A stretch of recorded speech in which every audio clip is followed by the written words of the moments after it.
संचालक महोदय, अब तारीफ भी ऐसे करते हो कि गाली जैसा लगता है यार। माफी चाहूंगा, थोड़ा सा हम लोग कार्यक्रम में लेट आए, आपकी रैली में तो शामिल नहीं हो पाए, लेकिन काफी दूर भी है, हमारा सफर 4 घंटे का हो जाता है यहाँ पहुँचते पहुँचते। और आपके पास काफी वक्ता थे, अच्छे अच्छे समाज के बुद्धिजीवी वर्ग यहाँ पर बैठा हुआ है। अब लगभग बात तो पूरी हो गई है, और आप लोग भी मुझे लगता है कि परसों से वही बात सुनते आ रहे हो। सही बात है ना? 9 अगस्त आता है, रैली निकालते हैं, डीजे बजते हैं, नाचते कूदते हैं, फिर बाद में शाम को पेक लगाते हैं, घर पे जाके सो जाते हैं। ये सच्चाई है कि नहीं, ये बताओ। कड़वा सच है। और बहुत बार तो ऐसा भी होता है कि यार कार्यक्रम कौन कर रहा है, फलाणु करने मंड रही है यार, तो कहीं सरपंच वरपंच तो फोन नहीं लगाड़ी, फोन लगाड़े थी गाड़ी करे न डीजल भराड़े, डीजल में पेट्रोल के साथ साथ में अपने अंदर भी पेट्रोल चाहिए, तभी लोग भी घर से निकलते हैं, नहीं तो निकलते ही नहीं है। तो ऐसी परिस्थिति में कार्यक्रम हो रहा है, यहाँ तक आप आ रहे हो, दिन भर समय देकर समाज के लिए इकट्ठा होके समाज के बारे में सोच रहे हो, संघर्ष करने की प्रेरणा ले रहे हो, ये बहुत बड़ी बात है। इसलिए आयोजन कमेटी और उपस्थित पांडाल में जितने भी सदस्य हैं, लोग हैं, सबके लिए तालियां बजा लो। क्या है, अभी मैं काफी देर से सुन रहा था, हमने बोला भी बीच में से, नारे मत लगाओ यार, देखो देखो कौन है आदिवासी शेर आया, शर्म आती है बोलने में और सुनने में भी अच्छा नहीं लगता है। क्योंकि हम शेर बन गए, टाइगर बन गए, चीते बन गए, भालू बन गए, लोमड़ी बन गए, कुत्ते बिल्ली सब बन गए। अभी नया ट्रेंड चल रहा है, दलाल चल रहा है ना, वो भी बन गए। लेकिन समाज का भला हुआ क्या? अरे मैं आपसे पूछ रहा हूं, समाज का भला हुआ क्या? तो कैसे होगा भला? साल भर में एक दिन इकट्ठा हो लेते हो, नाच लेते हो, कूद लेते हो, गालियां दे लेते हो, लड़ा लेते हो, झगड़ा लेते हो, फिर बात में वही की वही बात आ जाती, साल भर फिर बिल में घुस जाते हो। आपके पड़ोस में बुरहानपुर में घर बर्बाद हो रहे, वन विभाग ने पूरे की पूरे घर उजाड़ दिए, खरगोन की बाउंड्री पे लगा हुआ है। कभी आपने जाके पैर रखा वहां पर? आपके यहाँ बड़े बड़े नेता पैदा हुए, क्या वहां पर गए थे? कितने लोग यहां से गए, हाथ ऊंचे करके बताओ मुझे। आगे के 2-4 लोगों को छोड़ के पीछे तो कोई नहीं, सब नाचने कूदने के लिए आएगा। ये गलत बात है। हम लोग आपको यहां पर हजारों लाखों रुपए खर्चा करके इसलिए इकट्ठा नहीं करते कि नाच लो कूद लो, घर जाके सो जाओ। ये इसलिए पैसा भी खर्च करते हैं कि पैसा खुद के जेब से लगा के आपको इकट्ठा करते हैं कि आपके दिमाग में थोड़ा बहुत जाए, ज्यादा नहीं तो थोड़ा बहुत तो जाना चाहिए कि नहीं जाना चाहिए। वो गजानन दादा 1 घंटे से बोले, 1 घंटे तक आपको समझाया, मैं भी पटवारी हूं, लेकिन हमको भी हंसी आ रही, गालियां सुन रहे, जो सच है वो सच है, गलत कुछ नहीं है। नाकेदार की बात आई सुनना पड़ेगा, विधायक मंत्री की बात आई सुनना पड़ेगा, जो गलत है उसको स्वीकार करना पड़ेगा। समाज के साथ में यदि अत्याचार हो रहा है, शोषण हो रहा है, और हमारा भाई यदि शिकार हो रहा है, तो हमको पहले फ्रंट पर आके उनके खिलाफ बोलना पड़ेगा। लेकिन हम लोग क्या करते हैं, हम यहां से भूल के घर चले जाते हैं। एक व्यक्ति 30 साल से संघर्ष कर रहा है, ये जयेश पिछले 10-12 साल से संघर्ष कर रहा है। पीले गमछे लेकर आते हो, झंडे लहरा देते हो, शाम को दारू के ठेपे पर मिल जाते हो। ये आदत बदल दो, नहीं तो आपका व्यक्ति पहले भी इसी शराब के ठेके पर जा जाके खत्म हो गया। ये जो आखिरी पीढ़ी बची हुई है, ये भी यहीं पर खत्म हो जाएगी। आजकल फैशन चल पड़ा है नया नया। अब आदिवासियों को मंत्री, सांसद और प्रधानमंत्री और बड़े बड़े कार्यक्रम वाले इसलिए याद करते हैं कि आप नाचते अच्छा हो। सही है कि नहीं है? और नाचने कूदने के लिए आपको एक ड्रेस दे देते हैं, एक गाड़ी खड़ी कर देते हैं, पूरी टीम यहां से बढ़िया एक दिन पहले से जाती है भोपाल में, रात रात भर पहुंचती है, भेड़ बकरियों की तरह गाड़ी में फूस के जाते हैं, और वहां जाके कहीं नहीं काम। सुबह से वहां पीछे खोपचे में बैठे ले, शाम को सीएम पीएम आ रहे हैं, उनके सामने 5 मिनट का मुजरा, आपका कुछ नहीं है। यही होता ना? तो हमारी कौम को नाचने कूदने वाली बना दिया आपने। इस देश का जो मालिक है, इस देश का जो मूल निवासी है, आज कौन सा दिन है? 9 अगस्त, विश्व आदिवासी दिवस, जिसको मूल निवासी दिवस भी बोलते हैं। अबे यूएनओ ने इसलिए थोड़ी घोषित किया कि आप लोग मालिक से नौकर बन जाओ, नाचने कूदने में भटक जाओ। उसने पूरे विश्व के आदिवासियों के प्रतिनिधिमंडल को बुलाया, जिसमें गजानन दादा भी शामिल हुए। उन्होंने देखा कि विश्व भर के आदिवासी पलायन, बंधुआ मजदूर, अशिक्षा, बेरोजगारी, भूखमरी, कुपोषण से बहुत पीड़ित है, भूखे मर रहे हैं। आज भी देखो, आपके यहाँ गांव में जाओगे, किसी अंदर घर में देखोगे तो डाले डाले मिलेंगे, बाकी तो गुजरात महाराष्ट्र में मजदूरी करने पड़े हुए है कि नहीं है? आपके पास में झरनिया में सूखा घोषित करने के लिए विधायक महोदय लेटर लिख रही है, पानी नहीं गिर रहा है, वहां पे आधे लोग गुजरात या महाराष्ट्र में मजदूरी कर रहे होंगे। ये हालत है हमारे देश के। इस देश का जो मूल निवासी है, जिसको मालिक बोल रहे हो आप लोग, वो दर दर की ठोकरें खा रहा है। और इस देश में जिनकी आबादी मात्र 0.50% भी नहीं है, जिनकी आबादी 2.5% है, 3% है, 4% है, 5% है, उनके प्रभाव पूरे प्रदेश और देश में है। यदि करणी सेना आंदोलन करती है या चेतावनी देती है तो दूसरे दिन उनका प्रदेश अध्यक्ष जेल से बाहर होता है, और हम लोग आंदोलन करते तो हमारा नेता ही अंदर हो जाता। सर अबे क्या लगा रखा है? आंदोलन का भी मजाक बना देते हो। एक नहीं, दो दो, तीन तीन, चार चार आंदोलन भी कर लेते तो भी रिजल्ट नहीं आता। 20,000 के टापरे में हमारे लोग बिक जाते हैं। साला एक घर बनाने में व्यक्ति पैसा ही नहीं खर्च करता है। ये डाले डाले बैठे ले, इनसे पूछो, भूखा प्यासा यहां से पसीना निकलता है, चड्डी में से पैर से निकल जाता है।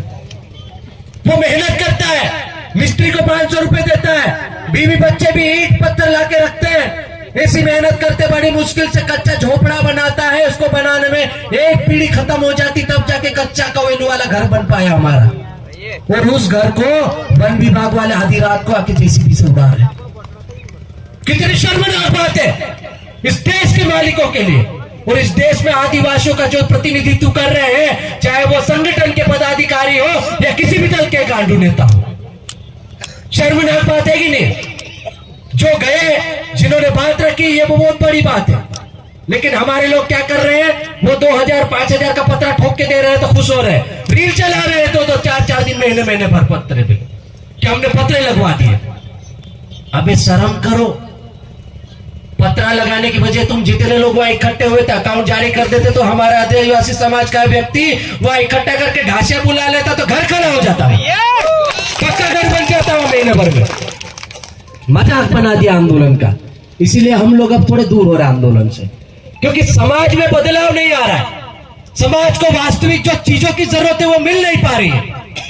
लाखों रुपए, करोड़ों रुपए फूंक देते हम लोग कार्यक्रम में, आंदोलन में, लेकिन क्या हाल है? स्कूलें देख लो।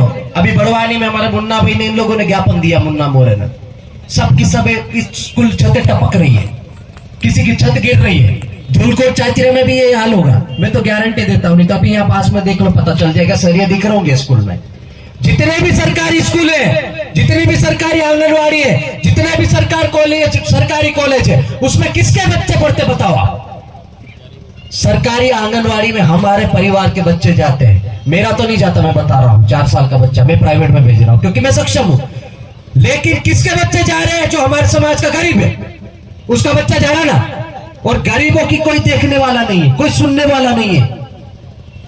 छत गिर रही है, झालावाड़ में 7 बच्चे मर गए। कितने? स्कूल की छत गिरने से 7 बच्चे मर गए। हम लोग 3 साल से ज्ञापन आंदोलन देते, जैसे ही बारिश नहीं आती उसके पहले सब लोग एक्टिव हो जाते हैं। फोटो हम लेते हैं हर स्कूल के, ज्ञापन बनाते, सूची लेके जाते, कलेक्टर की छाती पे चढ़ के बोलते हैं कि ये स्कूल है, आप देखो। तब जाके वो लोग फिर बाद में मीटिंग लेते और आंगनवाड़ी स्कूल वालों को जगाते हैं। स्कूल में हमारे आदिवासी क्षेत्रों में जो मास्टर है वो हमारा ही है, आंगनवाड़ी कार्यकर्ता हमारी है, क्षेत्र के पटवारी है हमारे, 300 वन वाले जो वन बीट पदाधिकारी है, फॉरेस्ट गार्ड है, वो भी हमारे। एक में भी हिम्मत ही नहीं कि वो एक शब्द लिख के बोल दे या ज्ञापन दे दे या बता दे कि अपने वरिष्ठ अधिकारी को कि स्कूल गिर जाएगा, ये बच्चे पढ़ रहे हैं, मर जाएंगे। किसी की हिम्मत नहीं है। अब ये काम किसको करना चाहिए बताओ? अरे किसको करना चाहिए, मैं आपसे पूछ रहा हूं। सरकार को करना चाहिए, लेकिन देखो क्या है, अपने वाला समझा है, डाली डाली हमारे माइस भी घुस रहे, भाभीस भी घुस रहे। अभी छोरा जब तक रोता नहीं है तो बहनें भी हमारी दूध नहीं पिलाती। पिलाती क्या? बच्चा जब तक 2-3 बार अच्छे से नहीं रोए, 2-4 महीने का, साल भर का, तब तक उसको दूध नहीं पिलाते। तो वैसे सरकार भी ये सरकारें हमेशा गूंगी बहरी बन के बैठी रहती है। उसको जगाने की जिम्मेदारी किसकी है? हमारी है कि नहीं है? तो आप लोग क्या कर रहे हो भैया? संगठन बना लिए, बड़े बड़े पदाधिकारी बन गए, साले होने एक प्रदेश नहीं 10-10 प्रदेश के अध्यक्ष बने बैठे। शर्म आना चाहिए, किसको रिपेयर नहीं करा पा रहे। मैं ये ऐसे चोचले पदों में ना, झंडे ने गमछों में नहीं बटना चाहता हूँ, इसीलिए मैं गमछे से भी दूर रहता हूँ। मैं मेरा ही गमछा अलग लगाता हूँ, जो पगड़ी भी बन जाता समय समय पर, और वो खतरनाक लाल सिग्नल है। लेकिन वो जो काम हमारे समाज के युवाओं को करना चाहिए, आज मिशन D3 की बात कर रहे थे भाई साहब। मैं आपको बता दूं क्या है मिशन D3। ये मेरे घर का काम नहीं है, और ये ऐसी बीमारी है जो समाज को यदि सबसे ज्यादा बर्बाद कर रही है तो वो बीमारी थी। D3 का मतलब है देजा दारू डीजे। डीजे अभी अभी आया 10-12 साल से, जिसके बिना हमारी रैली नहीं निकलती आजकल, है ना बीमारी। तो ये खतरनाक बीमारी ऐसी है, कैंसर से भी खतरनाक बीमारी। कैंसर में एक बार व्यक्ति बच जाएगा, इधर कीमियोथेरेपी करवा के ना थोड़ा बहुत आगे जी लेगा। लेकिन यदि आप इन 3 बीमारी के शिकार हो गए तो समाज इस जकड़ में फंसते फंसते मरते जा रहा था, और काय में मर रहा है? कर्ज में डूब के। एक व्यक्ति कर्जे में पैदा होता है, उसकी 10-10 पीढ़ियां कर्जे में डूबकर मर रही थी। तो इस बीमारी को हमने आइडेंटिफाई किया और इस बीमारी का नाम दिया D3, यानी कि देजा दारू डीजे, और इस पर नियंत्रण करने की बात की। और दारू कौन सी? आप कच्ची धार डालो, हम उसको परहेज नहीं कर रहे, मना नहीं कर रहे। ताड़ी देसी पियो, कोई मनाही नहीं है, उससे हमारे डाले लोग पहले भी 150-150 साल जी के मरे, आप भी मरोगे नहीं। लेकिन हम कौन सी दारू की बात कर रहे हैं? विदेशी दारू, जिसका ठेका किसके पास है? जायसवाल का, हमारे आदिवासी का नहीं है। और वो जायसवाल कौन है? इंदौर, भोपाल या दिल्ली का आदमी होगा, किसी बड़े नेता का होगा। हमारा व्यक्ति तो यहाँ 50 रुपए की दारू 100 रुपए में खरीद के पी रहा है, और शाम को जाके झगड़े कर रहा है। झगड़े से कहीं कम ज्यादा हो जाए तो दूसरे दिन थाने पर जाके भुगतता है। यही होता है ना। तो उस बीमारी से बचाने के लिए हमने मिशन D3 चलाया, और मुझे गर्व महसूस होता है कि हमारी पूरी टीम ने ऐसा काम किया कि एक शादी में हमारे क्षेत्र में जहां 10-10, 20-20, 40 डीजे होते थे, जहां पे 1 से 2 लाख रुपए की दारू पिलानी पड़ती थी, जहां पर भेजा झगड़ा गुना भांजना झापड़ भी मारते तो 50,000 से शुरू होता था, और 1-1, 2 लाख में नहीं। हमारे भील समाज में तो 7 लाख से नीचे शादी नहीं होती थी। हमने सबको सीमित कर दिया, भील समाज में शादी 2.5 लाख में खत्म कर दी, और देजा जो झगड़ा गुना भांजना था हमने 80,000 में तय करके समाज को लाखों रुपए के कर्जे लेने से बचा लिया, एक ही झटके में, एक ही सीजन में। और ये सीधा फायदा हुआ, ये सीधा पैसा जो लाखों रुपए आप उस ब्राह्मण बनिए को दे रहे थे, जो दारू के ठेके पे दे रहे थे, उस डीजे वाले को दे रहे थे, वो अब आपको देना नहीं पड़ा, और अतिरिक्त खर्चा नहीं करना पड़ा, तो आपके जेब में गया। और जेब में गया यानी कि आपको कर्जा नहीं लेना पड़ा, और कर्जा नहीं लेना पड़ा तो आपको कर्जा चुकाने के लिए गुजरात, महाराष्ट्र में नहीं जाना पड़ेगा। तो किसको फायदा हो बताओ? ये सिर्फ एक मेहनत मजदूरी करने वाला किसान का फायदा नहीं, ये हमारे उन बहन बेटियों का भी फायदा है जो गुजरात जाते हैं। उनसे पूछना, वहां हमारे बोलते हैं ना लोग, सिकड़े आते हैं ना, मांग खाने वाले, या क्या बोलते हैं मांग खाने वाले को? सिकड़े बोलते हैं कि भीख मांगी जो आते हैं।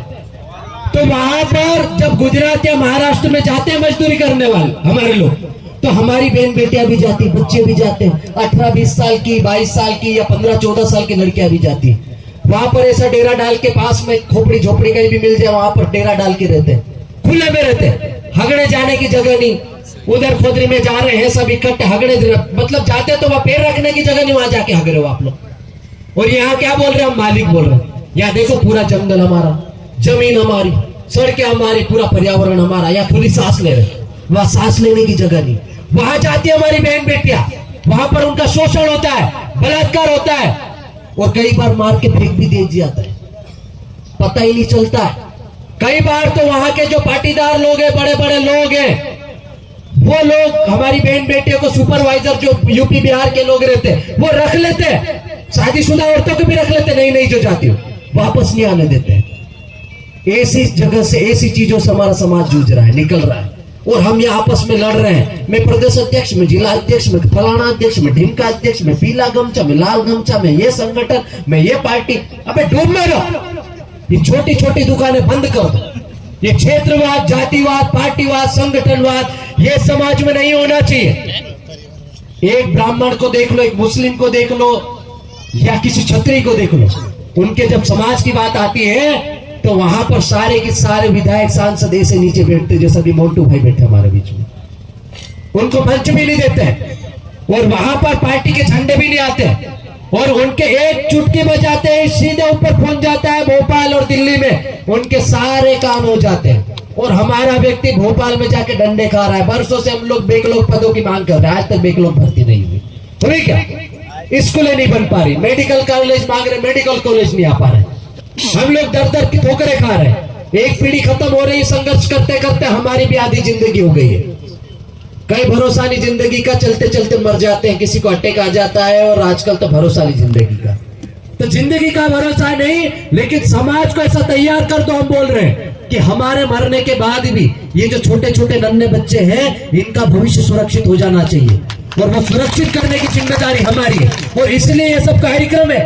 ये फोटो ऐसे ही नहीं लगी यार, ये भूखे नंगे लोग जो दिख रहे हैं ना, ये फोटो में दिख रहे आधे आधे कपड़े पहन के, यदि ये हमारे जैसे ऐसे चिट्टी चोर वाली हरकत करते ना तो इनकी फोटो भी नहीं लगती और हम कपड़े भी नहीं पहन पाते। पहन पाते क्या? हम लोग ऐसे ही मर जाते गुलामी करके।